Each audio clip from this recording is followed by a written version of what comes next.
Shalom. Bagaimana kabarnya hari ini? Kita akan meneruskan pelajaran kita Teologi Perjanjian Lama 2. Kita akan belajar dari kitab Mazmur. Ya, Mazmur dalam Alkitab kita itu berasal dari kata Mizmor dalam bahasa Ibrani. Walaupun orang Yahudi menamakan kitab ini dengan Sefer Tehillim. Kitab Mazmur termasuk dalam kumpulan kitab yang dinamakan Ketuvim atau tulisan-tulisan yang merupakan kumpulan kitab yang ketiga dari Tanakh. Tanakh itu adalah kitab orang Yahudi atau kalau kita ini mengenalnya sebagai Perjanjian Lama. Ya, Tanakh itu kan ada Torah, Nevi'im, Ketuvim. Nah, Mazmur termasuk dalam kategori Ketuvim.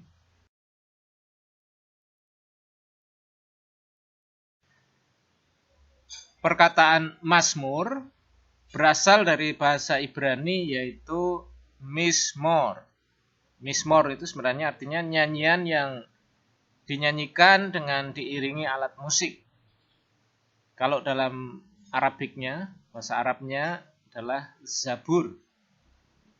Nah, dalam bahasa Inggris menggunakan istilah Psalms.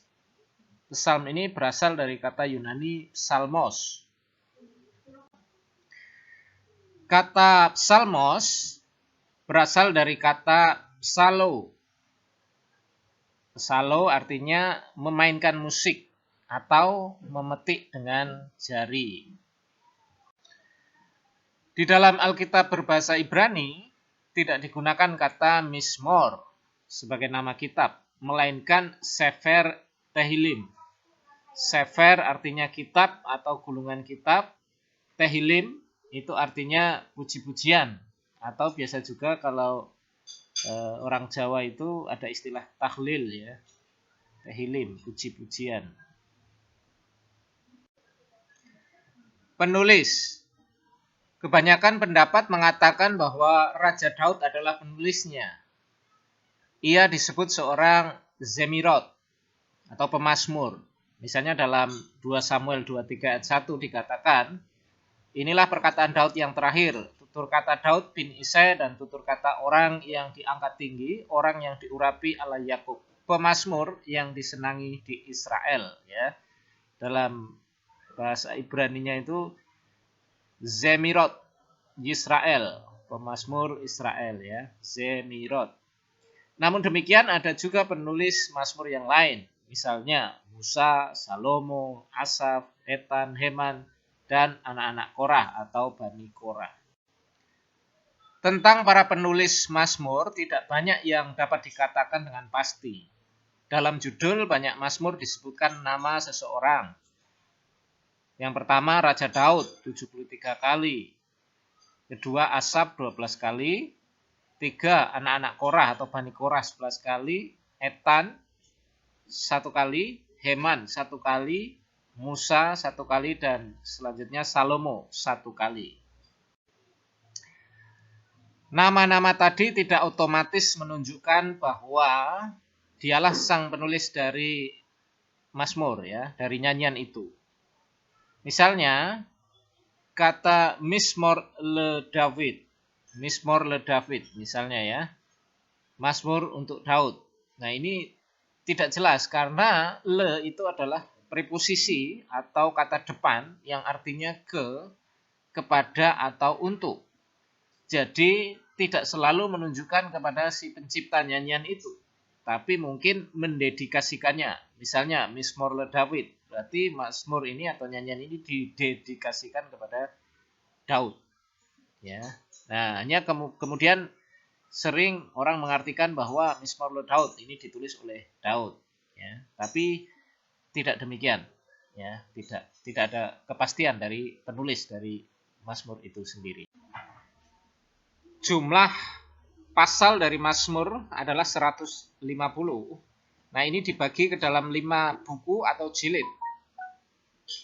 Antara lain pasal 1 sampai 41, pasal 42 sampai 72, pasal 73 sampai 89, pasal 90 sampai 106, pasal 107 sampai 105. Nah, masing-masing jilid diakhiri dengan doksologi. Doksologi itu dari kata Yunani doxa, artinya kemuliaan, dan logos itu firman atau kata ya. Jadi makna doksologi itu adalah nyanyian atau pujian untuk kemuliaan Tuhan ya. Penggunaan mazmur-mazmur. Dahulu mazmur-mazmur dipakai di dalam sinagoga, yaitu tempat sembahyang umat Israel. Seiring dengan pengaruh keagamaan di Israel, hampir di semua bidang kehidupan mazmur-mazmur digunakan untuk berbagai kesempatan. Misalnya pada waktu memasuki halaman suci Bait Allah, pada waktu mempersembahkan macam-macam korban, bernazar dan membayar nazar, menyerahkan hasil-hasil pertanian, pada waktu mencari keadilan atau perlindungan atau kesembuhan, juga di saat merayakan hari-hari besar. Di samping itu ada sejumlah mazmur yang dipergunakan di dalam upacara sekitar istana, misalnya Mazmur 10. Corak mazmur. Mazmur keluhan, misalnya dalam Mazmur 3 sampai 7, 13, 17, 22 dan seterusnya. Mazmur kepercayaan, pasal 11, 16, 23 dan seterusnya. Mazmur ratapan, misalnya Mazmur 12, 44, 60 dan seterusnya. Mazmur ziarah, pasal 15, 81, 84 dan seterusnya. Mazmur Tuhan Raja, Mazmur 24, 46 sampai 48 dan seterusnya. Beberapa mazmur mengharuskan pemimpinnya untuk menggunakan instrumen apa yang cocok dan nada-nada apa yang sesuai dengan maksud mazmur. Contohnya, pasal 4 untuk pemimpin biduan dengan permainan kecapi. Pasal 5 untuk pemimpin biduan dengan permainan suling. Mazmur-mazmur boleh dikelompokkan menurut gaya puisinya, waktu ketika mazmur itu digubah, dan orang-orang yang menggubahnya. Tetapi mazmur-mazmur itu dapat juga dikelompokkan menurut pokoknya. Misalnya, banyak mazmur disebut mazmur mesianis, sebab mengacu kepada Mesias atau Kristus. Mazmur-mazmur ini menubuatkan kedatangan Yesus dan pelayanannya. Yesus berkata bahwa harus digenapi semua yang sudah tertulis tentang aku dalam kitab Mazmur. Ya. Nah, mazmur ini juga masih bisa dikelompokkan. Misalnya, mazmur kerajaan, karena menuliskan Yesus sebagai Raja atau Mesias sebagai Raja segala bangsa. Mazmur kenabian, isinya tentang nubuat kedatangan Kristus. Dan mazmur kesengsaraan, karena menggambarkan penderitaan Mesias ketika mati di salib. Ada banyak pembahasan teologi dalam kitab Mazmur. Hari ini kita akan melihat dari Mazmur 139. Coba kita akan lihat lebih dalam atau lebih sistematis ya. Kita dapat belajar tentang Allah dari Mazmur 139 ini. Yang pertama, Allah Maha Tahu atau Omniscient di ayat 1 sampai 6. 139 ayat 1 dalam terjemahan baru LAI. Untuk pemimpin biduan, Mazmur Daud. Tuhan, Engkau menyelidiki dan mengenal aku. Dalam bahasa Ibraninya, Lamnat Seach, Le David Mismor, Adonai Hakartani, Fateda. Ayat 2, Engkau mengetahui kalau aku duduk atau berdiri. Engkau mengerti pikiranku dari jauh. Atah yadata sifti fekumi bantah le rei merachok. Merachok itu dari jauh. Dari jauh saja Tuhan sudah mengerti, mengetahui kalau si pemazmur itu duduk atau berdiri. Jadi menunjukkan bahwa Tuhan itu Maha Tahu. Ayat 3, Engkau memeriksa aku kalau aku berjalan dan berbaring, segala jalanku kau maklumi. Segala jalanku kau maklumi. Jadi berjalan, entah berbaring, Tuhan mengenal, memeriksa, melihat, mengerti. Nah, ini juga menekankan bahwa Tuhan Maha Tahu. Ayat 4, sebelum Lidahku mengeluarkan perkataan, sesungguhnya semuanya telah kau ketahui, ya Tuhan. Ya data kulah, engkau mengetahui kulah seluruhnya. Ayat 5, dari belakang dan dari depan engkau mengurung aku, dan engkau menaruh tanganmu ke atasku. Akhor fakedem, dari belakang dan depan. Sartani, engkau mengurung aku. Ayat 6, terlalu ajaib bagiku pengetahuan itu, terlalu tinggi, tidak sanggup aku mencapainya. Daud tidak mengatakan engkau mengenal semua orang, melainkan engkau menyelidiki dan mengenal aku. Daud adalah seorang raja, namun dia belum tentu mengenal semua rakyatnya. Namun Allah yang Maha Tinggi itu mengenalnya. Allah mengetahui dia sedang berjalan atau berbaring atau apapun yang dipikirkannya. Sang pemazmur menyatakan kekagumannya pada Sang Penciptanya, sebab ia Allah mengetahui semua pikiran, motivasi, keinginan, dan ketakutan di dalam hatinya. Juga kebiasaan dan perilaku lahiriahnya. Dia mengetahui segala sesuatu yang kita lakukan sejak terbit fajar hingga tengah malam.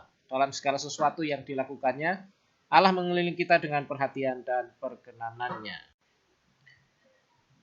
Yang kedua, Allah Maha Hadir atau omnipresent. Ayat 7-12. Ayat 7, kemana aku dapat pergi menjauhi rohmu, kemana aku dapat lari dari hadapanmu. Anah elek meruha, kemanakah aku akan pergi atau berjalan dari rohmu. Ayat 8, jika aku mendaki ke langit, engkau di sana. Jika aku menaruh tempat tidurku di dunia orang mati, di situ pun engkau. Im esak syamayim syam atah. Apabila aku naik esak syamayim ke langit atau surga, syam atah, engkau di sana. Ayat 9, jika aku terbang dengan sayap fajar dan membuat kediaman di ujung laut, juga di sana tanganmu akan menuntun aku dan tangan kananmu memegang aku. Selanjutnya, yang ketiga, Allah yang Maha Kuasa atau omnipotent.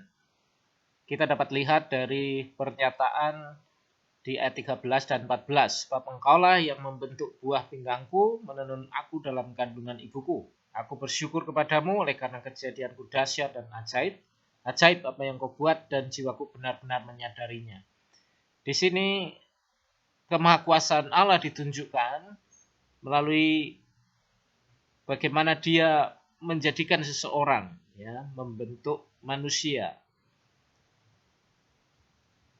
Jadi dia maha kuasa, dia berkuasa untuk menjadikan kita manusia. Tugas, selidikilah satu bagian Mazmur. Bisa satu pasal atau bisa hanya beberapa ayat saja. Kemudian carilah pokok teologinya. Seperti contoh Mazmur 139 di atas. Jadi bisa tentang teologi proper, bisa tentang kristologi atau hamartologi atau antropologi dan lain sebagainya.